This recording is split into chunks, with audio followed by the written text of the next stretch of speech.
அது என்னன்னா ஒரு அரசர் வந்து தன்னுடைய அமைச்சர்களை கூப்பிட்டு கேட்டிருப்பாரு. அதாவது நீங்கள்லாம் இல்லாத சமயத்தில் எனக்கு ஒரு ஆபத்து வந்துச்சுன்னா அப்போ நான் எப்படி நடக்கணுன்றதுக்காக ஒரு ஆலோசனை எனக்கு நீங்கள் சொல்லுங்கள்.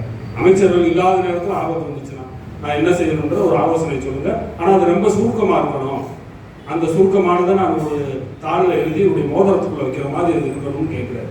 அப்போ அமைச்சர்கள்லாம் கூடிய ஆலோசனை கொடுக்குறாங்க. இதெல்லாம் ரொம்ப பெரிய கஷ்டமான வேலையை அரசர் கொடுத்துட்டாரு.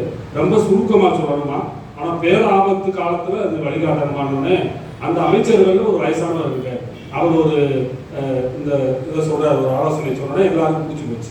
அதை உடனே எழுதிடுறாங்க. ஒரு தாளில் எழுதி 1-2 வார்த்தை தான் அதை எழுதி அரசர்கிட்ட கொடுக்குறாங்க. கொடுக்குறப்ப நீங்கள் இதை இப்போ படிக்கக்கூடாது, எப்போ ஆபத்து வருதோ அப்போ தான் படிக்கணும் அப்படின்னு சொல்லி அந்த சீட்டை கொடுத்துட்றாங்க.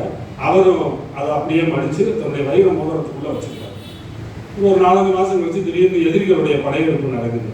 படையெடுப்புக்குள்ளே வந்து படைகள்லாம் எழுதிடுறாங்க. அரண்மனைக்குள்ளே அரசருடைய அந்த அறைக்குள்ளே வந்துடுறாங்க. இவர் பயந்து ஓடுறாரு. இவர் உயிருக்கு ஆபத்து வந்து பயந்து ஓடுறாரு. ஒரு பெரிய மலைத்தொடர். அந்த மலைத்தொடரில் குதிரையில் ஏறி தப்பிச்சு போய்கிட்டே இருக்காரு. வால் சண்டையெல்லாம் நிறையா சண்டை போட்டதில் அவருக்கு காயமும் இருக்குது. இப்போ மலை உச்சிக்கு போயிடுறாரு. உச்சிக்கு போகிறப்ப பகைவர்கள் பின்தொடர்ந்து வந்துகிட்டே இருக்காங்க. அப்போ ஏதாச்சும் சூரியனுடைய ஒளிப்பட்டு அவருடைய மோதிரம் மின்னுது. அப்போ அவருக்கு திடீர்னு ஒரு யோசனை வருது, நம்ம கேட்போம்ல உள்ள என்ன எழுதியிருக்காங்கன்னு எடுத்து பார்ப்போம் அப்படின்னோடனே அதில் என்ன எழுதியிருக்காங்க அப்படின்னா அதான் அந்த கட்டுரையோட தலைப்பு.